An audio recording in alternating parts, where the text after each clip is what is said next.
안녕하세요. 이런 좋은 자리에 초대해 주셔서 감사합니다. 저는 강원대학교 자연어처리 연구실에서 박사과정을 하고 있는 이현구라고 합니다.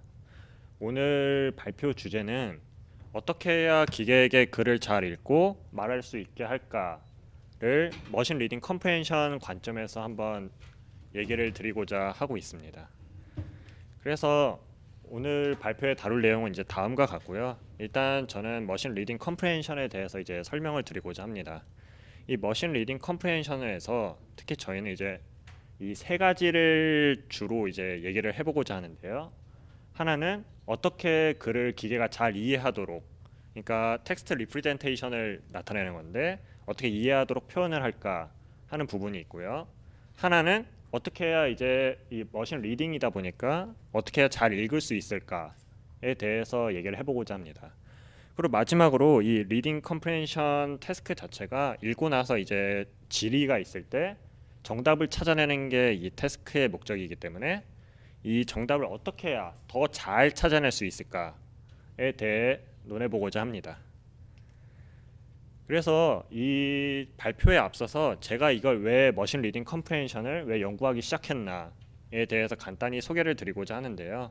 저는 이 질의응답을 함께 할 수 있는 챗봇을 만들고 싶었습니다. 예를 들어서 어떤 게 있냐면은 저기 물어보고 싶은 게 있어 라고 하는 일반 신변 잡기적 대화가 있을 때 이런 대화도 처리할 수 있고, 이런 미국의 대통령 이름이 뭐야 라고 하는 이런 질의응답 이런 형식의 그 문장을 둘 다 처리할 수 있는 이런 챗봇을 연구하고 싶었습니다. 그래서 여기 보시면 이제 뭐 저기 물어보고 싶은 게 있어 하면 그것은 무엇인가요 라고 하고 있고, 미국의 대통령 이름이 뭐야 라고 하면 도널드 트럼프, 이런 식으로 말을 할 수 있는 이런 질의응답을 함께 할 수 있는 챗봇을 연구하고 싶었습니다. 그래서 이게 저희 연구실에서도 이제 함께 하고 있는 내용인데요. 기계가 질의응답을 하는 방법은 저는 이제 크게 세 가지로 보고 있습니다.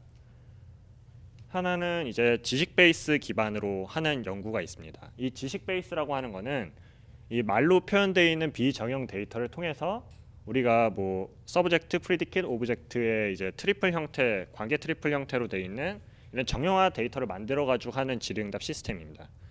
이런 지식 베이스 기반인 경우 이 확실하게 잘 구축이 돼 있다면은 그 서브젝트와 뭐 프리디켓을 찾아서 오브젝트를 찾는다든지 이런 식으로 질의응답을 할 수가 있게 되죠. 하지만 이 지식 베이스 기반은 정형화 데이터를 우리가 만들어야 된다는 문제가 있었습니다. 그리고 하나는 학습을 통한 암기 방법이 되겠습니다. 이 학습을 통한 암기는 이 우리가 데이터를 미리 다 만들어 주는 겁니다. 예를 들어서 앞에서 봤던 것처럼 뭐 미국의 대통령의 이름은 뭐야 라는 질문이 있을 때 그냥 도널드 트럼프입니다 라고 모든 그냥 암기 데이터를 만들어내는 거예요. 이거를 통하면 이제 학습을 통해서 이제 어떻게든 암기를 시킬 수 있겠지만, 이건 이제 단점이 암기 데이터를 제외하면 대답을 못 한다는 문제가 있었습니다. 이건 어떤 뜻이냐면은 뭐 예를 들어서 미국의 대통령만 저희는 학습을 했는데 한국의 대통령의 이름이 뭐야 라고 하면 이제 답을 못 하게 되는 거죠. 혹은 잘못된 답을 하게 되는 거죠. 그리고 마지막으로 제가 생각한 건 이제 읽기와 추출 방법이 있습니다. 이거는 이제 문서로 된 소스 데이터에서 그 문서를 읽고 이제 기계가 그걸 이제 정답에 해당하는 위치의 단어를 추출해내는 이런 방식이 되는 거죠. 저는 이제 이 읽기 추출 방법을 주로 연구를 하고 있었고요. 뭐 지식 베이스나 학습을 통한 암기는 저희 연구실에서 뭐 다른 친구들이 하고 있습니다. 그래서 제가 하고 싶은 거를 예제로 보여드리자면은 이렇게, 이건 이제 대한민국의 위키피디아 문서인데요. 이 대한민국의 문서에다가 대한민국 서쪽에는 어느 나라가 있나 라고 질문을 해봅니다. 그러면 이걸 통해서 우리는 이제 중화인민공화국이라는 정답을 추출해낼 수 있고요. 이거를 통해서 말로 서쪽에는 중화인민공화국이 있네요, 이런 식으로 말로 해주는 그런 거를 이제 저는 하고 싶었습니다.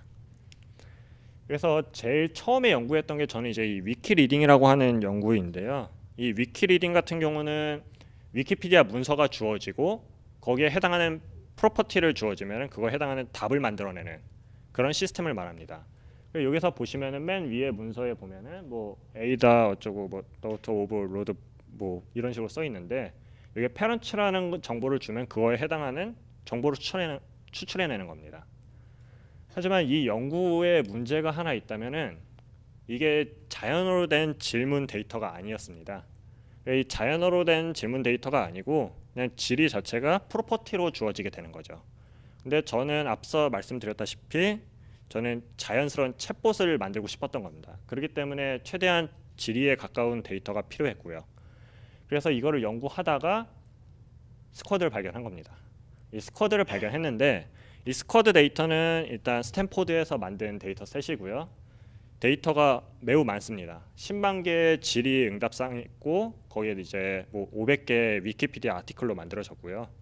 그래서 데이터가 매우 훌륭했고 하지만 역시 이것도 답은 문장 형태는 아니었습니다. 그래도 앞에 봤던 위키 리딩보다는 그래도 적어도 질문만은 자연어로 되어 있기 때문에 이걸 사용했고요. 그다음에 제가 이걸 당시 시작했을 당시에는 이제 각종 기술의 집결체였습니다. 뭐 새로 나오는 뭐 대단한 어텐션 같은 걸 사용하고 인베딩도 조금 더 새롭게 이런 식으로 진행을 했고요. 그 다음에 막 시작했을 때 당시에 제가 이제 이 머신 리딩 컴프레hension에 대해서 이제 모르는 정보가 있기 때문에 이게 조금 어려웠는데 오픈소스까지 이제 공개가 되어 있었습니다. 그래가지고 저는 이제 이거는 이제 꼭 해야겠다라고 생각해서 이제 요거를 기반으로 이제 그런 챗봇을 만들고자 시작을 했습니다. 그래서 이 머신 리딩 컴프레hension을 간단히 설명을 드리자면은 기계에게 글과 질문을 주어줍니다. 그래서 이제 그 기계가 이거를 이제 추론을 하여서 글에 존재하는 정답의 위치를 찾아주는 이런 게 이제 머신 리딩 컴프레hension이 되겠고요. 요거는 이제 그 스쿼드 데이터의 예제를 나타내는 겁니다. 저 위에 보시면 위에 큰 문단 하나가 문서라고 보시면 되고 밑에 이제 짜잘하게 질문이 있습니다. 이 질문을 읽고서 문서에 있는 정답을 찾아내는 것이죠. 그래서 첫 번째 질문을 보면 정답이 그라비티라고 되어 있는데 문서에 있는 그라비티 위치를 찾는 거고 또 다른 질문을 하면 그거에 해당하는 다른 정답을 이렇게 추출해주는 이런 방식이 머신 리딩 컴프레hension이 되겠습니다. 그래서 제가 제일 먼저 봤던 논문이자 제가 오픈 소스를 참고했던 논문이 이제 바이디렉셔널 어텐션 플로우인데요. 이건 이제 네이버에 계신 서민준님께서 만드셨던 겁니다. 그래가지고 이 연구를 가장 먼저 참고했고 이게 당시에 이제 제가 스쿼드를 시작했을 때 당시 2017년 초에 당시 스쿼드 리더보드에서 1등을 하고 있던 그 모델입니다. 그리고 되게 그때 당시로는 좀 센세이션이 있던 논문이기도 하고요. 그래서 제가 이 머신 리딩 컴프레hension을 계속 이제 연구하면서 보니까 이 머신 리딩 컴프레hension은 크게 이 세 단계로 나타나는 것 같습니다. 이 세 단계라고 하면은 하나는 인코더, 하나는 코어 텐션, 하나는 이제 포인팅 혹은 아웃풋이라고 하는 이렇게 레이어 세 개로 구별이 되고요. 인코더 같은 경우는 이제 말 그대로 우리 자연어로 된 문장을 컴퓨터가 알아둘 수 있는 숫자로 나타내는 인코딩 역할을 해줍니다. 그래서 지리와 문맥을 컴퓨터가 알아둘 수 있는 숫자 벡터로 표현하는 게 인코더가 하는 역할이고요. 코어 텐션은 앞에서 이제 질문과 문서가 있을 때 우리는 이제 문서에서 질문에 해당하는 정답을 찾아내는 것이기 때문에 그 서로 상관관계를 찾아주는 부분입니다. 즉 문맥과 지리 간의 관계를 파악해서 이 문서를 제대로 이해하는 그런 역할을 해주는 게 이제 코어 텐션 부분이고요. 마지막 아웃풋 같은 경우는 이제 코어 텐션을 통해서 우리가 이해를 했으면 그걸 통해서 이제 질문에 해당하는 정답의 단어의 시작 위치와 끝 위치를 찾아주는 역할을 해주는 레이어입니다. 그래서 이거를 이제 성능을 향상시키고 싶었는데 저는 어떻게 하면 될까 했는데 이 앞에서 봤던 요 세 가지를 각각 올려주면 되는 겁니다. 이게 말이 쉽지만 뭐 어렵긴 하고요. 그래서 보면은 인코더의 같은 경우는 이제 기계가 어떻게든 자연어 문장을 더 효율적으로 이해할 수 있게 어떻게 하면은 이 단어를 기계가 더 쉽게 알아들을 수 있게 벡터로 잘 표현할까에 대해서 논하기 때문에 좀 더 잘 표현해주면 되는 거고요. 코어 텐션 같은 경우는 이제 지리와 문맥 간의 관계를 찾는 거기 때문에 어떻게 하면 좀 더 질문을 더 정확히 이해하고 어떻게 하면은 이 질문의 특징을 잘 찾아내고 이런 걸 조금 더 연구해주면 되는 겁니다. 그리고 마지막으로 아웃풋 레이어는 이 경계를 찾는데 이 경계의 정확한 위치를 어떻게 찾아낼 것인가에 대해서 조금 더 생각을 해보면 되는 것이고요. 그래서 이런 식으로 세 단계를 각각 성능을 향상시키면은 결국 이 머신 리딩 컴프레hension의 성능을 향상시킬 수 있는 것입니다. 그래서 이제 이 MRC에 대해서 간단히 설명을 드렸고 이제 저 인코더와 코어 텐션과 아웃풋에 대해서 이제 각각 설명을 드리고자 합니다. 이 인코더는 이제 최근 들어서는 이제 워드 레벨 임베딩, 캐릭터 레벨 임베딩, 그리고 컨텍스처 임베딩, 그다음에 자질, 그러니까 피처를 사용하는 방식으로 연구가 되고 있고요. 예, 각각 이제 설명을 드리고자 합니다. 이 워드 레벨 인베딩 같은 경우는 이제 아마 자연어 처리를 하고 계시는 뭐 대부분의 분들이 잘 알고 계시긴 하겠지만, 그래도 혹시 몰라서 이게 처음부터 설명을 드리자면은 단어를 기계가 알아들을 수 있는 숫자로 표현하는 것입니다. 근데 이게 최초의 연구에서는 원활 리프레젠테이션이라고 해서 그 보캐블러리, 그러니까 저희가 가지고 있는 단어의 개수만큼의 벡터를 만들고 그중에서 자신이 해당하는 단어의 인덱스 번호만 1로 표현하는, 즉 자신을 제외한 나머지를 0으로 표현하는 원활 리프레젠테이션 방법을 사용했었습니다. 근데 이 경우는 문제가 되는 게 유의어를 처리할 수가 없었다는 거예요. 여기서 보시면은 모텔과 호텔이라는 단어가 있는데 우리는 이게 둘 다 숙박업소다라는 걸 알 수 있듯이 유사한 의미를 갖고 있습니다. 하지만 저 원활 리프레젠테이션으로 표현을 하게 될 경우 저 벡터가 보시면 이제 위에 있는 1과 아래에 있는 1의 위치가 다르죠. 그렇기 때문에 AND 연산을 할 때 유사도가 없다고 나오게 됩니다. 그래서 이렇게 되는 경우 단어는 어떻게든 표현할 수 있지만 유의하다는 걸 파악할 수 없고, 그다음에 뭐 단어가 1000만 개, 10개 이렇게 있을 경우 그걸 다 표현하기엔 너무 벡터 사이즈가 커진다는 문제가 있었죠. 그거를 해결하기 위해서 나왔던 게 이제 워드2백이라고 하는 워드 인베딩 기술입니다. 요거는 이제 처음에 15와 스키크램이라는 걸 이제 연구가 됐고요. 15 같은 경우는 주변 문맥을 통해서 현재 단어를 예측하는 방법, 스키크램은 이제 반대로 현재 단어를 통해서 주변 문맥을 예측하는 방법입니다. 한국어 문장으로 이제 예를 들어서 설명해 보자면은 나는 사과가 좋다라고 있을 때 15 같은 경우는 사과를 제외한 나는 좋다 이 단어들을 통해서 사과라는 벡터를 만들어내는 게 15고요. 스키그램은 반대로 사과라는 문장이 주어졌을 때 나는 좋다라는 식의 문장을 유추하도록 언슈퍼바이즈 러닝을 해서 벡터를 만든 것입니다. 그래서 이렇게 해서 만들어진 이제 워드2 벡터를 이제 한동안 많이 사용을 했고요. 이런 워드2 벡터의 특징이라고 하면은 비슷한 단어는 가까운 벡터 공간의 사상이 됩니다. 이게 이제 유명한 특징 중 하나인데요. 여기서 보시면은 여기 줄라이, 세템버, 어거스트, 뭐 에이프릴 이런 거는 다 월을 표현하는 거죠. 먼스를 표현하는 건데 다 비슷한 공간에 있습니다. 그리고 요 밑에 보시면은 이제 연도를 표현하는 것들끼리 또 따로 묶여 있고 각각 단어들을 잘 보시면 이제 좀 비슷한 의미들의 단어들이 같은 공간에 사상이 되어 있거든요. 이런 식으로 이 워드2 벡터를 사용하면은 비슷한 단어는 비슷한 공간에 할당이 되기 때문에 이 그러니까 유사도를 계산할 때 유사한 단어다라는 걸 알 수 있게 되었습니다. 근데 이 워드2 벡터 이제 15와 스키그램도 이제 많이 사용하다가 최근 들어서는 이제 또 진보한 이런 워드 인베딩을 사용하고 있는데, 하나는 글로브가 되겠고 하나는 패스트 텍스트가 되겠습니다. 이 글로브라고 하는 녀석은 앞에서는 이제 주변 문맥 몇 개만 보고서 이제 만들었다면, 글로브는 문서 전체의 동시 등장 확률을 함께 학습을 해가지고 사용하는 겁니다. 즉 요거를 이제 앞에 봤던 그 15와 학습은 비슷하게 하는데 여기다가 문서 전체를 보고서 바이그램이 뭐 나타나는 확률 등을 같이 계산을 해서 조금 더 이제 문서 전체를 반영해가지고 좋은 인베딩이 만들어지는 방법이고요. 패스트 텍스트 같은 경우는 이제 페이스북에서 만든 인베딩 방법인데, 이런 서브워드, 즉 단어의 부분 단어들을 이용해서 학습을 하는 방식입니다. 그래서 이걸 사용할 경우 아무래도 부분 단어를 사용했기 때문에 하나 두 개 있는 오타라던가 이런 거에 강한 노이즈에 강한 이런 워드 인베딩이 만들어지게 된 거고요. 그래서 이 MRC에서는 도대체 어떤 인베딩을 사용하면 좋은가라고 대해서 이제 제 경험인데요. 이건 많은 논문들에서는 일단 글로브라고 하는 이제 워드 인베딩을 사용하고 있습니다. 근데 글로브를 사용하고 있는데 저는 이제 개인적으로 실험을 해본 결과 글로브와 패스트 텍스트가 성능이 비슷하게 나왔어요.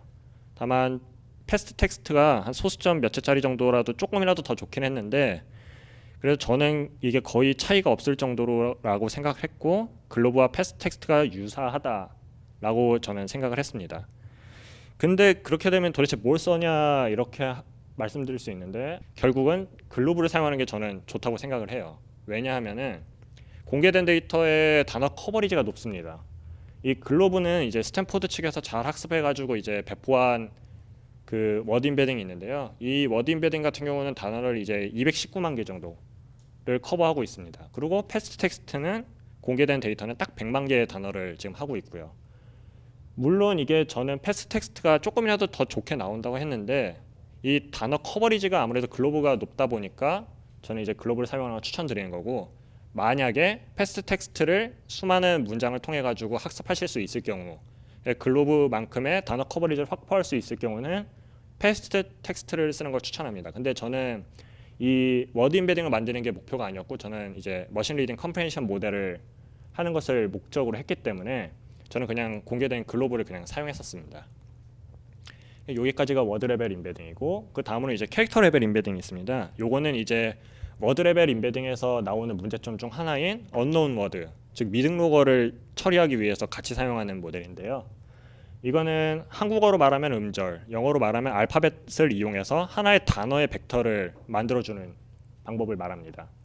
그래서 어떻게 하냐면은 뭐 지금 사과라는 애플이라는 단어를 만들기 위해서는 APPLE 이런 음절들을 이용해서 하나의 사과라는 벡터를 만들어주고 싶은 겁니다. 이거는 이제 크게 RNN 방법과 CNN 방법이 있는데요.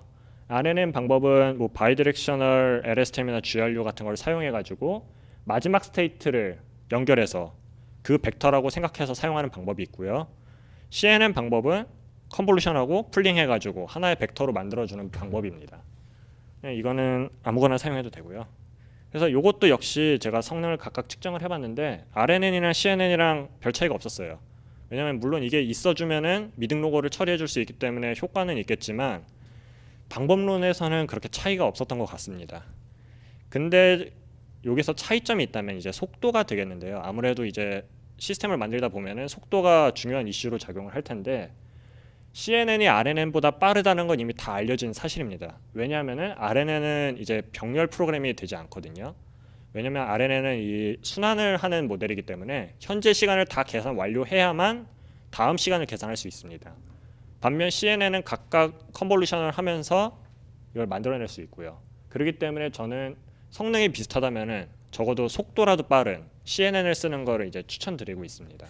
그 다음으로는 이제 워드 임베딩 했고 캐릭터 레벨 임베딩까지 했으면은 컨텍스처 임베딩이라고 하는 이제 기술이 하나가 더 들어가는데요. 이 컨텍스처 임베딩은 이제 작년 말부터 각광받기 시작한 기술인데 크게 이제 코브라고 하는 기술과 엘모라고 하는 기술이 있습니다.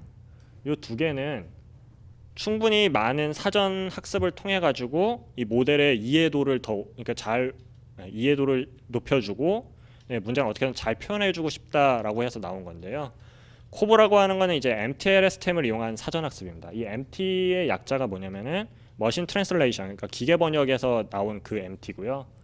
그래서 독일어, 영어 데이터가 있다고 할 때 독일어 저희는 뭐 트랜슬레이션 할 때 많이들 사용하는 게 시퀀스 모델이 있는데 뭐 입력으로 인코더로 이제 독일어를 넣어주고 디코더로 영어를 나오게 하는 이런 식의 모델을 충분히 사전 학습해두고 영어를 출력해주는 디코더 부분만 따와서 사용하는 게 코브입니다.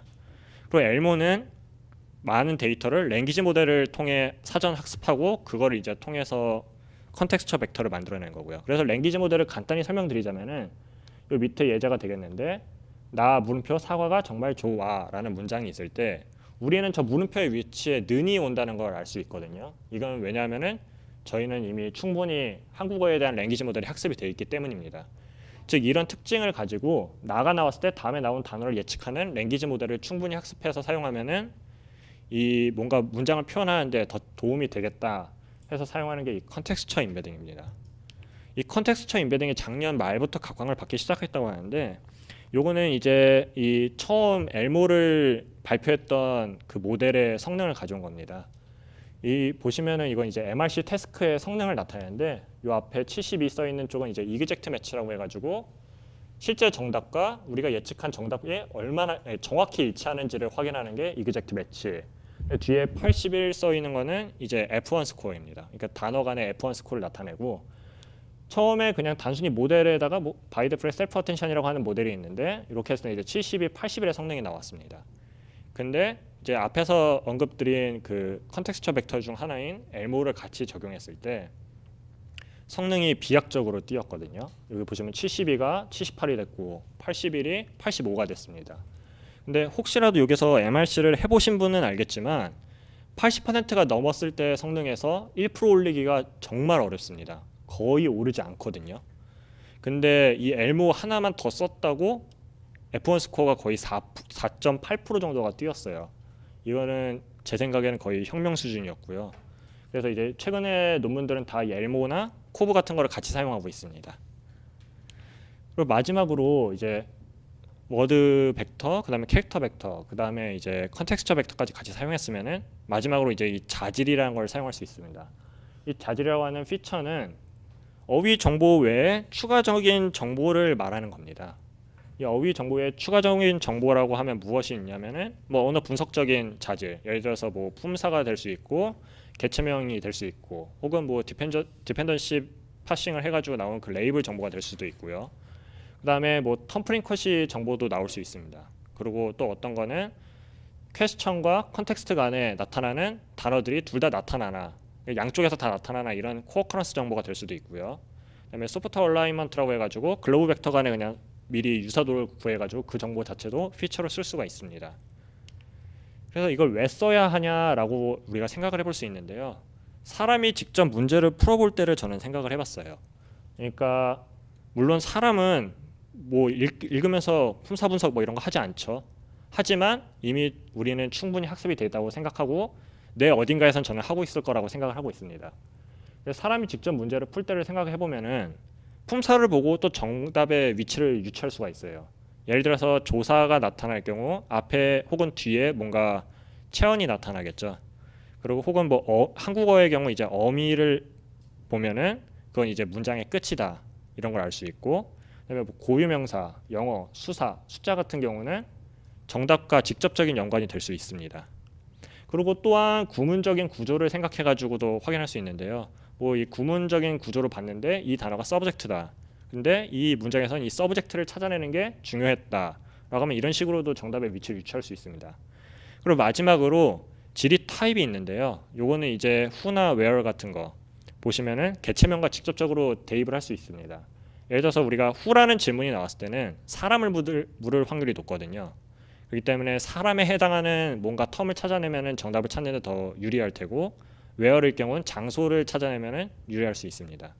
이런 식으로 저는 이런 추가적인 피처들이 더 중요하다고 생각을 하고 있었고요. 예제로 간단히 보여드리자면은 여기 퀘스천과 컨텍스트가 있습니다. 컨텍스트는 제가 좀 잘라놓은 거고요.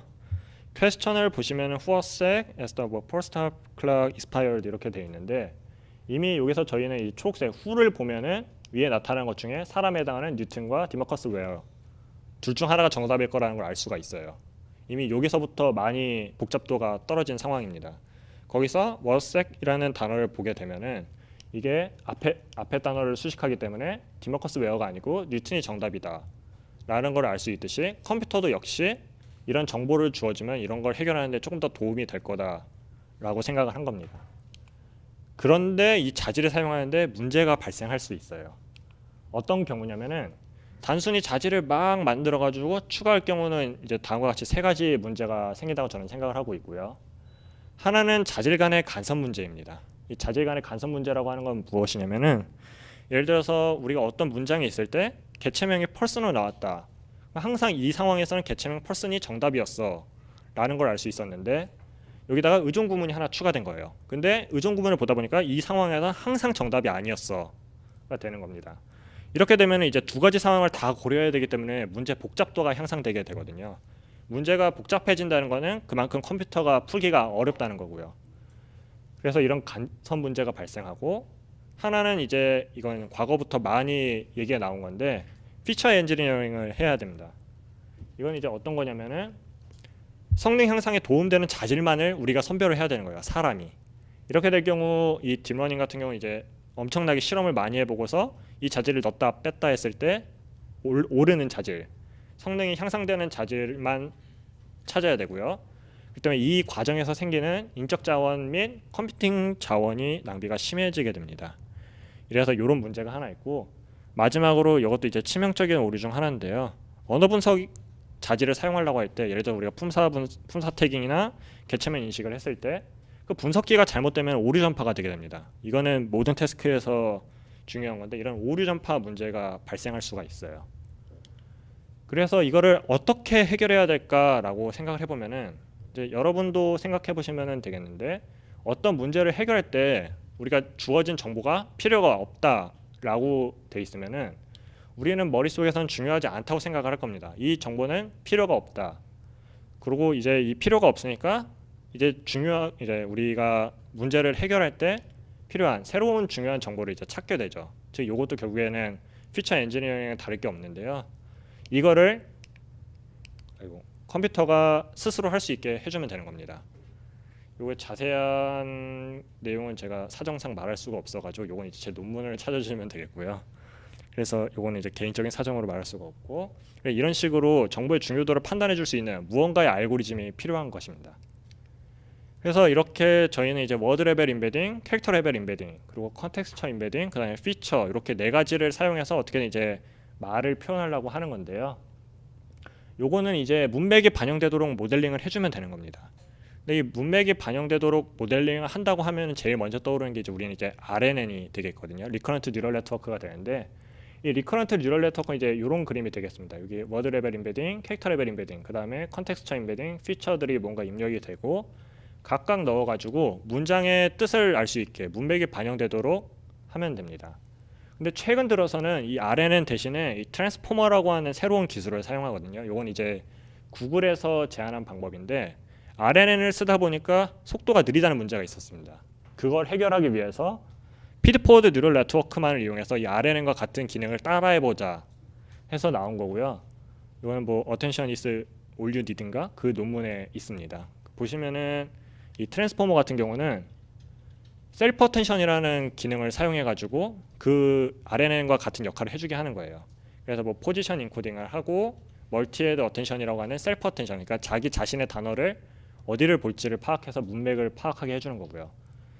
그래서 최근 뭐 스쿼드 리더보드 1등에 보면 이제 구글이 낸 QA넷이라고 하는 모델이 있는데, 그 모델 같은 경우는 이 트랜스포머를 RNN 대신 사용해서 1등을 찍었습니다.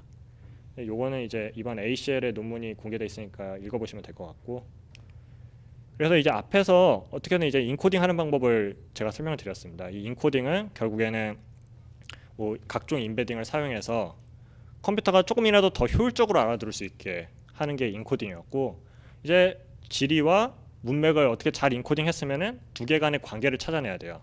왜냐하면은 이 머신 리딩 컴프레hension은 문맥에 나타나는 걸 지리를 보고 찾아내는 거기 때문에, 그렇기 때문에 두 개 간의 관계를 찾아내야 되는데, 이 코어 어텐션은 어텐션 메커니즘이라는 방법을 사용합니다. 이 어텐션 메커니즘이라는 기술은 처음에 머신 트랜슬레이션에서 이제 시퀀스 하면서 처음 나왔고요. 요걸 역시 이 머신 리딩 컴프레hension 태스크에서도 같이 사용을 한 겁니다. 여기서 보시면은 위에 가로열을 보시면 뭐 NFL 팀 뭐 이런 단어가 있는데, 이 단어는 뭐 아메리칸 풋볼 컨퍼런스와 혹은 뭐 AFC와 좀 관계가 있다라는 걸 찾아낼 수 있는데, 이런 역할을 해주는 게 어텐션 메커니즘입니다. 어텐션 메커니즘을 그냥 간단하게 또 설명을 드리자면은, 밑에 보시면 이제 Who Lead the United States라는 게 있고, 위에는 이제 도널드 트럼프에 관련된 얘기거든요. 여기서 보시면은 Who는 도널드 존 트럼프와 연관이 돼 있다는 걸 우리가 알 수 있어요. 이걸 이제 컴퓨터가 찾아주게 하겠다는 게 어텐션 메커니즘입니다. 그리고 이제 리드라는 단어는 이제 뭐 프레지던트가 연관이 되겠고, 유나이티드 스테이트는 USA랑 관계가 되게 되는 겁니다. 이런 어텐션 메커니즘을 이용해서 지리와 문맥 간의 관계를 찾아내주겠다는 게 이제 코어 어텐션이고요. 이런 코어 어텐션은 많은 방법들이 있는데, 뭐 제가 생각하는 좀 대표적인 방법으로는 바이디렉셔널 어텐션이라는 게 있고, fully aware attention, 그 다음에 self attention이라고 하는 게 제 생각에는 핵심입니다. 이거 외에도 더 많은 어텐션 방법들이 있고요. 바이디렉셔널 어텐션은 바이디렉셔널 어텐션 플로우라는 논문에 나온 기법으로, 핵심 아이디어만 설명을 드리자면은 컨텍스트에서 퀘스천으로 가는 어텐션을 구하고, 반대로 퀘스천에서 컨텍스트로 가는 어텐션, 두 가지 어텐션을 다 구해서 정보를 합쳐서 사용하겠다 이겁니다. 그래서 요 앞에 똑같은 예제로 보시면은 후가 도널드 존 트럼프로 갔듯이, 반대로 도널드 존 트럼프가 후의 어텐션이 되게, 이런 정보를 다 같이 사용해 가지고 이 어텐션을 보자라고 하는 게 이 바이디렉셔널 어텐션입니다. 다음으로는 이제 fully aware attention인데요. 이 fully aware attention 같은 경우는 이 딥러닝 모델이 깊어질수록 추상화가 고차원으로 된다는 건 이미 알려진 사실입니다. CNN 같은 거 그림을 보시면은 뭐 처음에는 점이었다가 선이 되고, 선이 면이 되고, 면이 뭐 코나 눈이나 이런 걸 표현하듯이 층이 깊어질수록 고차원의 추상화가 일어나게 됩니다. 즉 보시면은 인풋 워드를 보고 요거를 뭔가 추상화를 하면은 예를 들어서 이게 알파인 어쩌고 써 있는데 이걸 한번 추상하면은 유로피안 리버가 되고 조금 더 추상을 하면은 세퍼레이팅 리버 이런 식으로 되듯이 좀 더 고차원 추상화가 되는데 이런 저차원 추상화 정보와 고차원 추상화 정보들 간의 관계를 찾아보자 하는 게 풀리 어웨어 어텐션입니다. 요거는 이제 퓨전넷이라고 하는 논문에 나와 있는 기술이고요. 여기서 보시면은 로우 레벨 뭐 컨셉이 있고 하이 레벨 컨셉이 있는데 이게 그 추상화된 정보를 나타냅니다. 그거들 간의 모든 정보를 다 고려해가지고 저차원과 고차원이 연결되나 혹은 그냥 인풋 워드랑 연결되나 이런 정보를 다 같이 봐가지고 코어 텐션을 하는 게 풀리 어웨어 어텐션입니다. 그리고 마지막으로 이 셀프 어텐션이 있는데요. 이 셀프 어텐션은 앞에서 봤던 그 코어 텐션과는 조금 다른데 자기 자신과 어텐션을 하는 겁니다. 그러니까 기존에 앞서 제가 말씀드린 바이디렉셔널 어텐션이나 풀리 어웨어 어텐션 같은 경우는 컨텍스트와 퀘스천 간의 그러니까 서로 다른 문장 간의 관계를 찾아낸 거였는데 셀프 어텐션은 컨텍스트와 컨텍스트 간의 어텐션을 찾는 겁니다. 즉 같은 문장 내에 다른 단어들 간의 관계를 보고자 하는 게 이 셀프 어텐션이고요. 이 셀프 어텐션을 하면은 좋은 게 우리가 머릿속에서 생각을 했고 한번 곱씹어보는 효과를 줄 수 있다고 생각을 하고 있습니다. 저는 셀프 어텐션은 다음과 같이 똑같은 문장을 어텐션을 줘가지고 이런 매트릭스를 만들어내는 거예요. 어디 단어와 더 연관이 되어 있나. 근데 이 셀프 어텐션을 그냥 쓰면 또 잘 안 돼요.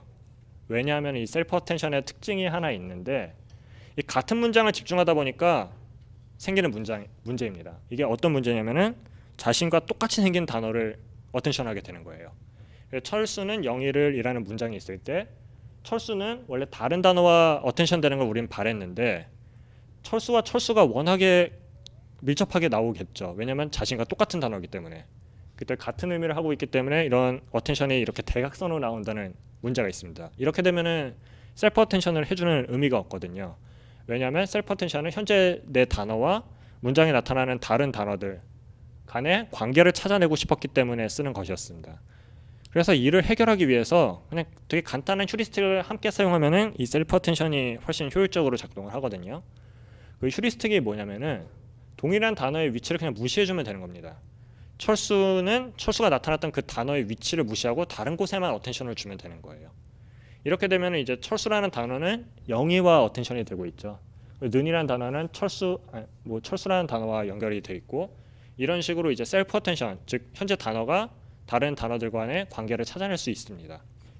이런 식으로 해가지고 앞에 언급드렸던 바이디렉셔널 어텐션, 그다음에 풀리 어웨어 어텐션, 그다음에 셀프 어텐션들을 요즘은 이제 잘 조합해가지고 사용을 하고 있고요. 이외에도 자신들이 이제 또 기발하다고 생각하는 어텐션들을 추가해서 하는 논문들도 있습니다. 근데 제 생각에는 앞에서 언급드렸던 바이디렉셔널 어텐션이라던가 풀리 어웨어 어텐션, 요것들이 이제 현재는 좀 많은 논문들이나 모델들에서 사용을 하고 있습니다. 여기까지가 코어 어텐션이고 코어 어텐션은 결국엔 이제 지리와 문맥 간의 관계를 찾는 거였습니다. 이제 이 머신 리딩 컴프레hension의 가장 최종적인 단계인데 머신 리딩 컴프레hension은 이제 질문과 컨텍스트 간의 관계를 찾고 실제 정답이 문맥에 어디에 나타났나 그거를 찾아내려고 하는 거예요. 이제 아웃풋 레이어가 이제 필요하게 됐는데 이 아웃풋 레이어는 다른 말로 이제 포인팅 레이어라고들 합니다. 그냥 정답이 나타나는 위치를 찍어주면 되는 거예요. 그러니까 Who lead the United States 이런 질문이 있으면은 도널드 존 트럼프에 해당하는 스타트 위치와 엔드 위치를 찾아주면 되는 거예요. 우리는. 그래서 이런 스타트 위치와 엔드 위치를 찾아주고 저 스타트와 엔드 사이에 있는 단어를 그냥 다 가져와서 우리는 이게 정답이다라고 뱉어내면 되는 겁니다. 그럼 이걸 어떻게 찾아낼까라는 게 있는데 스타트와 엔드의 확률 분포를 통해서 계산할 수도 있어요. 이건 이제 바이디렉셔널 어텐션 플로우라고 하는 논문에 나와 있는 그림인데 이 밑에가 이제 어텐션이 계산된 부분입니다. 그 어텐션 정보를 바꿔서 잘 모델링 해가지고 소프트맥스를 통해 가지고 스타트 포인트를 하나 찍고 엔드 포인트를 하나 찍고 이런 식으로 찾으면 되는 겁니다. 여기 보시면은 요 M이라고 하는 게 요 LSTM을 나타내고 G라고 하는 게 어텐션 정보를 나타내거든요. 저거를 웨이트를 곱해서 뭔가 벡터를 만들어내고 소프트맥스 해가지고 어느 컨텍스트의 위치가 가장 확률이 높은가를 찾아내가지고 스타트를 찍고 밑에 P2는 엔드 위치를 나타내는 겁니다. 이런 식으로 찍는 방법은 이제 심플한데 꽤 괜찮게 성능이 나오고 있고요. 또 다른 방법으로는 포인터 네트워크를 사용하는 방법이 있습니다.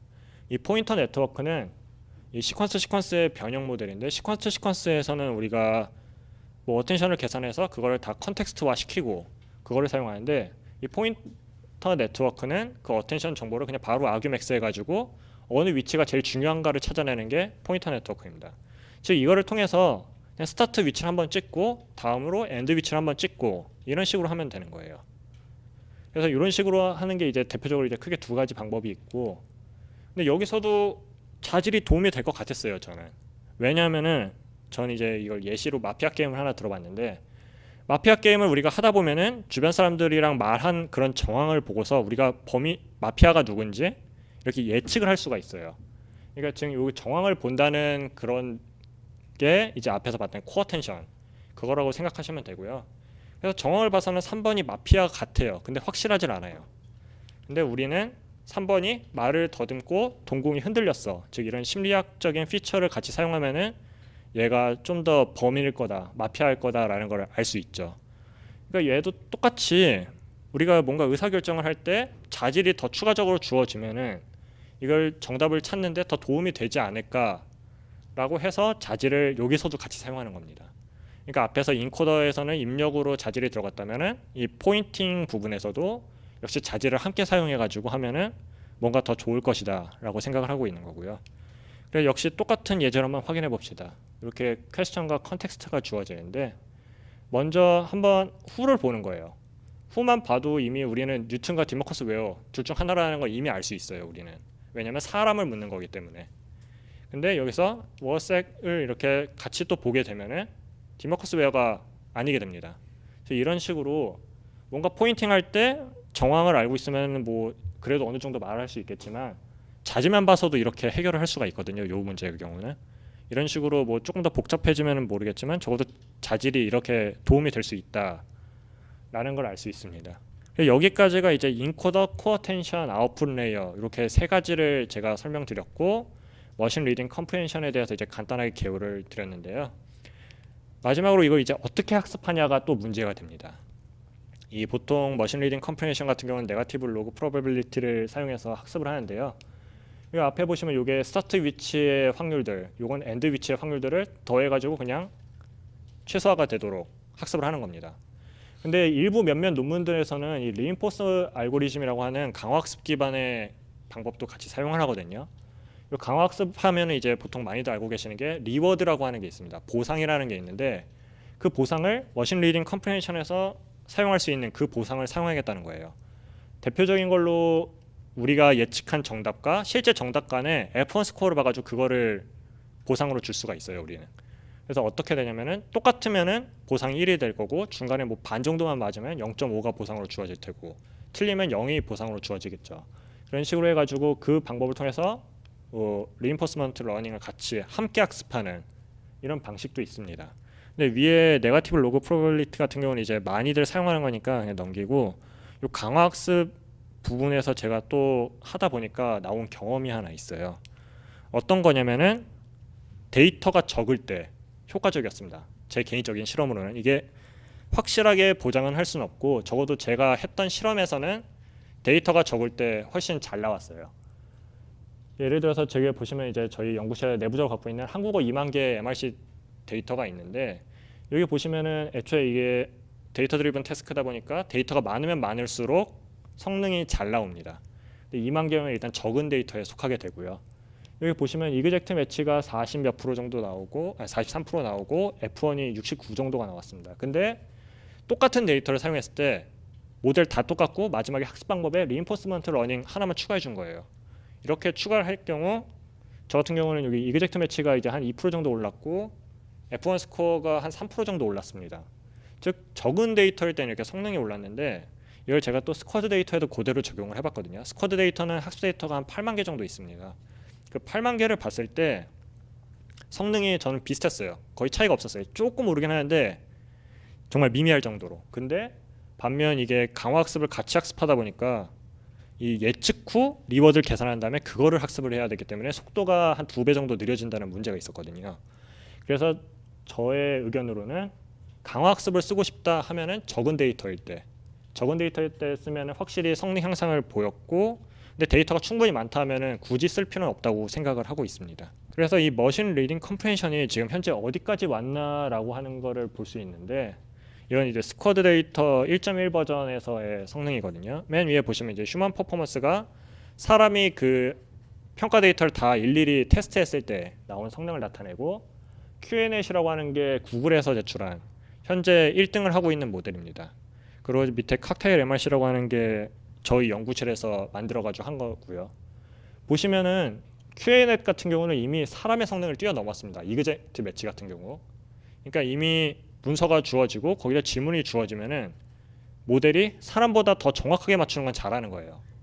그렇기 때문에 지금 현재는 2.0 버전으로 바뀌어가지고 새로운 데이터가 리리즈 되었고, 저희 연구실에서 했던 것도 역시 이제 사람에는 조금 못 미치지만 그래도 뭐 82.32, 81.49, 그러니까 사람과 한 1% 차이 나는 정도로 좀 유사하게 왔고요. F1 스코어도 87 정도로 좀 높게 나왔었습니다. 이게 저희가 4월에 서브미션을 했었는데 그때 당시에 이제 5등까지 나왔어가지고 네이버에서 이렇게 연락을 주셔서 제가 이런 좋은 기회가 온 것 같고요. 그래서 이런 식으로 이제 스쿼드 데이터를 통해서 하는 모델은 이미 사람을 넘었다라고 할 수 있습니다. 그러면 이제 여기까지가 머신 리딩 컴프레hension이었는데, 처음에 언급했다시피 저는 이렇게 뭔가 문서에 나타나는 답을 찾고 싶은 게 아니고 말을 만들고 싶었던 거예요. 그러니까 어떻게 말을 만들고 싶었냐 해서 가장 쉽게 생각하는 게, 아까 보시면 인코더 레이어, 코어텐션 레이어, 그 다음에 포인팅을 해주는 아웃풋 레이어 이렇게 있었는데, 그 아웃풋 레이어를 말을 생성하는 생성 모델로 바꾸기만 해도 일단 말을 뱉어낼 수 있을 거예요, 얘는. 근데 그에 대한 학습 데이터가 필요하겠죠. 근데 아쉽게도 지금 아직 학습 데이터가 없어요. 학습 데이터가 없다 보니까 우리가 학습을 하고 싶어도 학습을 할 수가 없어요. 그러면 이제 다른 길을 찾아봐야 되는데, 제가 생각하는 길은 지금은 이 두 가지입니다. 하나는 제로샷 러닝이라고 하는 방법인데요. 제로샷 러닝이라고 하는 거는 서로 완전 다른 태스크를 학습해가지고 두 개를 붙이기만 해도 어느 정도 워킹을 한다라고 하는 개념에서 나온 건데, 이 머신 리딩 컴프레hen션 모델을 이용해가지고 관계 추출, 릴레이션 익스트랙션을 한 논문이 있어요. 이걸 보시면은 머신 리딩 컴프레hen션 모델을 막 학습해놓고 스쿼드 데이터로 학습을 한 다음에 그대로 릴레이션 익스트랙션 분야에 적용을 해본 겁니다. 근데 어느 정도 나온다고 논문에 리포트가 돼 있어요. 그렇다는 것은 저희도 머신 리딩 컴프레hen션을 막 학습하고 뭔진 모르겠지만 그 대화를 생성하는 또 다른 모델을 하나 만들어서 그 대화를 생성하는 모델에 디코더를 따오고 이 머신 리딩 컴프레hen션에서 코어 텐션 부분을 따서 붙이기만 해도 어느 정도 뭔가 말을 만들어내지 않을까라는 생각을 하고 있습니다. 아직 이게 실험적으로 증명된 건 없고 그냥 제 생각인 거고요. 또 하나는 knowledge based question answering인데, 이거는 그 트리플, 그러니까 지식 베이스를 말로 표현하는 연구들입니다. 그러니까 어떤 거냐면은 저 밑에 뭐 generating neural answer 어쩌고저쩌고 이런 논문은 지식 베이스가 있고 지리가 있을 때 이 두 개를 같이 정보를 조합해 가지고 말을 만들어내는 거예요. 근데 이 논문 같은 경우는 일단 그 말에 해당하는 데이터가 없기 때문에 일단은 템플릿으로 지식 베이스에 있는 트리플 정보를 강제로 끼워 맞추기를 해서 정보를 만들어내는 것이고요. 저 밑에는 이제 저희 연구실에서 하고 있는 연구인데 역시 같은 주제로 하고 있습니다. 다만 저희는 이제 디코딩을 할 때 어떻게 말이 좀 이상하게 나오는 걸 조금 더 고치기 위해서 노력을 하고 있고요.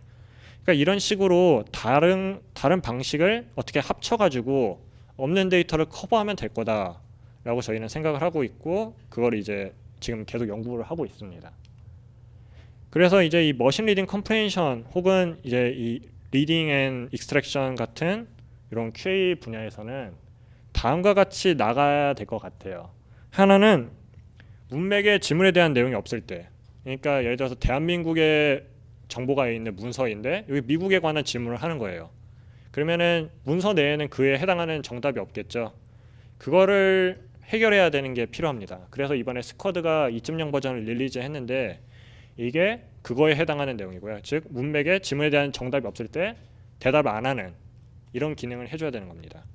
그리고 또 다른 거는 제가 지금 풀고자 하는 문제인 자연어 문장을 생성하는, 그러니까 단어를 뱉어내는 게 아니고 자연스러운 문장으로 우리가 좀 더 사람과 친숙하게 말할 수 있도록 만들어내야 되는 게 필요하고요.